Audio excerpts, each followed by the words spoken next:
Hello, everybody. This is Nick Musisca, emergency medicine physician, who is here with another instructional video. I'd like to introduce Gabe Padilla, who is a graduate of the Keck School of Medicine of the University of California and emergency medicine resident of Brown Emergency Medicine. Welcome, Gabe. Thanks, Nick. And thanks to everyone for listening in. We're excited to walk you through how to perform a knee arthrocentesis today. The indications for performing knee arthrocentesis include to diagnose the cause of a knee effusion, such as from septic arthritis, crystal arthropathy, or hemarthrosis, to relieve pain by removing excess fluid from a large effusion, to assess for joint involvement in a laceration or wound such as a saline challenge, and to inject medications such as steroids. The absolute contraindication to performing a knee arthrocentesis is an overlying cellulitis. You don't want to inject a needle through the skin and potentially introduce a bacterial infection and turn cellulitis into septic arthritis. This is a left lower extremity cellulitis. The picture on the left of the screen was taken when the patient initially presented to the ED. The picture on the right side of the screen is the same patient after 2 days of treatment. The image quality isn't great, but there is some erythema and ecchymosis superior and lateral to the knee as well as what is inferior to the markings. Relative contraindications include bacteremia, coagulopathy, and prosthetic joints. Performing a knee arthrocentesis on a patient with bacteremia could also increase the risk of septic arthritis. However, if you are concerned that the joint may already be septic and may be the source for bacteremia, then arthrocentesis is indicated to remove the source and culture the aspirate to drive antibiotic therapy. Prosthetic joints are more likely to become infected than native joints, so knee arthrocentesis could potentially introduce an infection. However, if you are concerned that the joint may already be infected, then it is necessary to aspirate the joint. Let's review some knee anatomy. Here is an anterior view of a right knee. The patella is outlined in blue, the quadriceps tendon is labeled in yellow, and attaches the superior aspect of the patella to the quadriceps femoris muscle. The patellar ligament is also labeled in yellow and attaches the inferior aspect of the patella to the tibial tuberosity. The black X's represent 4 different approaches to knee arthrocentesis: superolateral, inferolateral, superomedial, and infromedial. Here is a lateral view of a right knee. The bones are labeled in blue with the femur superior and the tibia inferior and the patella anterior.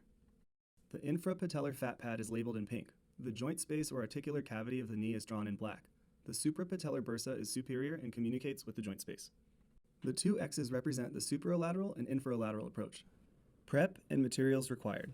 The patient should have their knee either fully extended or slightly flexed at 15 to 20 degrees. Place a non-sterile chuck underneath the knee. The skin should be thoroughly cleansed with an antiseptic solution such as betadine or chlorhexidine. Wash your hands and don sterile gloves and use sterile equipment including an 18-gauge needle and 10 cc needle for drawing up lidocaine, a 22 to 27 gauge needle for injecting lidocaine, and an 18 or 20 gauge needle for aspirating, and a 10 to 30 cc syringe for aspirating.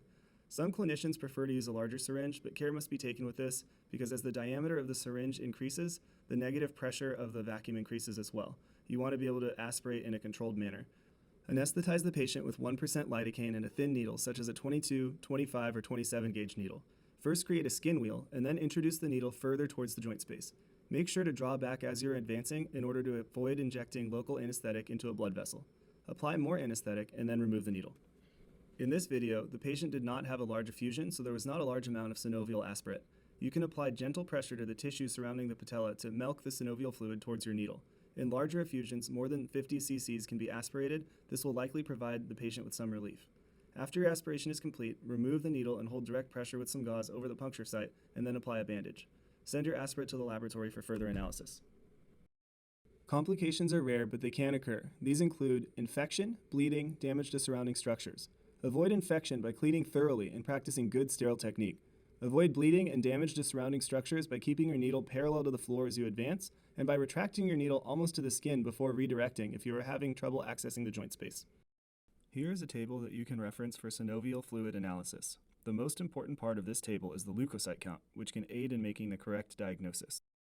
Instead of giving clinical pearls, since we're in Rhode Island, we're going to go with clinical cohogs.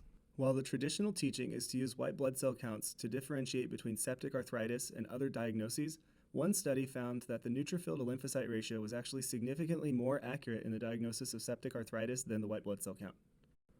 If the neutrophil to lymphocyte ratio was greater than 25, the sensitivity was 78% and specificity was 81% for the diagnosis of septic arthritis, compared to the classic teaching of white blood cell counts greater than 50,000, which has a sensitivity of only 56% and a specificity of 80%. So, if you have a high suspicion for septic arthritis and the white blood cell count is less than 50,000, calculating the neutrophil to lymphocyte ratio may be useful. In pediatrics, knee septic arthritis is relatively rare.